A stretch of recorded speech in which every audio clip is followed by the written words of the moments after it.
Overweight होने के चलते अब फाइनल नहीं खेल पाएंगी विनेश फोगाट, यानी कि भारत को अब सिल्वर से संतोष करना होगा। गोल्ड मेडल की जो उम्मीद थी वो भारत लगाकर बैठा था, एक बड़ा झटका आप कह सकते हैं ये भारत की उम्मीदों को।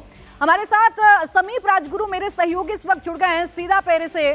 समीप, बताइए जरा क्या वजह रही, किस तरीके से विनेश फोगाट को और पूरे देश की उम्मीदों को ये झटका लगा है? अरे ये तो बहुत बड़ा झटका है, और जहां तक रूल्स कह रहे हैं वो गोल्ड और सिल्वर दोनों खोदेंगे। यहाँ पर ऐसा जो खबर आ रही है कि वो सिल्वर भी नहीं मिलेगा उन्हें, वो डिसक्वालीफाई हो गए हैं, DQ जिसको कहते हैं, डिसक्वालीफाई। ये हम सो के उठे ही अभी, यहाँ पर 8 साढ़े 8 हो रहे हैं, हम 7:30 बजे के करीब हमें ये खबर का थोड़ा बहुत पता चला कि ऐसा ऐसा हुआ है और कि शायद वो ओवरवेट हो गई है, और उसको हम पता ही कर रहे थे कि उतने में ऑफिशियली अभी रिपोर्ट आ गई है। जब हमने जो यहाँ के जो प्रेस अटैची है उनसे बात करने की कोशिश की, उन्होंने बोला अभी कोई कंफर्म नहीं है, हमने भी ऐसा सुना है। तो ये सारी चीजें पिछले आधे घंटे से यहाँ पर पूरी ना तूफान की तरह यहाँ पर मचा हुआ है और पूरी तरीके से खबर चल रही है। बहुत ही बड़ा झटका है ये, क्योंकि ये जो है अब आपको कहीं ना कहीं सिल्वर मेडल के लिए भी आप क्वालिफाई नहीं करेंगे। आपको रूल अगर मैं बताऊं तो रूल ऐसा है कि अगर आप वो 100 ग्राम ओवरवेट थी अपने 50 किलो से ज्यादा जो वेट होता है, वेट कैटेगरी सुबह में वेट किया गया पूरी रात भर बताया जा रहा है कि उनको 50, क्योंकि उन्होंने 3 kg कम करके ये 50 कैटेगरी में खेल रही थी। और जब सुबह वेइंग भी, मतलब जब वजन दिया गया तो जो परमिसेबल वेट होता है, जितनी लिमिट होती है उससे 100 ग्राम वो ज्यादा थी, और इसका मतलब होता है कि इसे डिस्क्वालीफाइंग हो जाएगा। और इसका मतलब ये होगा according to competition rules, Fogart will not be eligible for the silver medal and a 50 kg will have just gold and bronze medal winner। मतलब सिल्वर होगा ही नहीं, सिल्वर मेडलिस्ट होगा ही नहीं इसमें। ये सिल्वर मेडल नहीं मिलेगा, ये डिस्क्वालीफाई हो जाएंगी। एक ब्रॉन्ज मिलेगा और एक गोल्ड मेडल मिलेगा।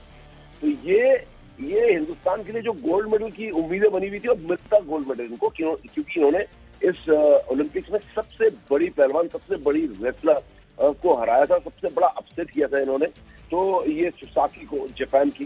तो ये बहुत बड़ा झटका है। फिलहाल हम दौड़ लगा रहे हैं इस तरफ गेम्स विलेज की तरफ, रेसलिंग कोच से टीम से मिलने के लिए जा रहे हैं। मिलेंगे नहीं, हालांकि उन्होंने कहा कि हम मिलने, लेकिन कोशिश हमें करनी है कि जाकर उनसे मिलना है और पूछना है हुआ क्या है, क्योंकि ऑफिशियल स्टेटमेंट आयोग की तरफ से प्रेस अटैची ने तो भेज दिया है कि शी हैज बीन डिस्क्वालीफाइड, क्योंकि पूरी रात भर उन्होंने कोशिश की कि वो 50 किलो जो परमिसेबल वेट है, जो एलिजिबिलिटी है, उसमें रहे, लेकिन समझ में नहीं आ रहा है ये वजन उनका बढ़ कैसे गया है।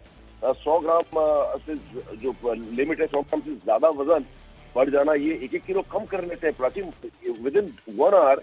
ये स्वेटर पहन के दौड़ लेते हैं, स्वेट कर लेते हैं, वाटर लॉस कर लेते हैं और अपना जो है लिमिट में ले आते हैं। और ये बहुत ही समझ से परे। विनेश आज 10-15 साल से जो है कुश्ती कर रही है और बचपन से रेसलिंग कर रही है, तभी आज ओलंपिक के लेवल पे तीसरा ओलंपिक्स खेल रही है।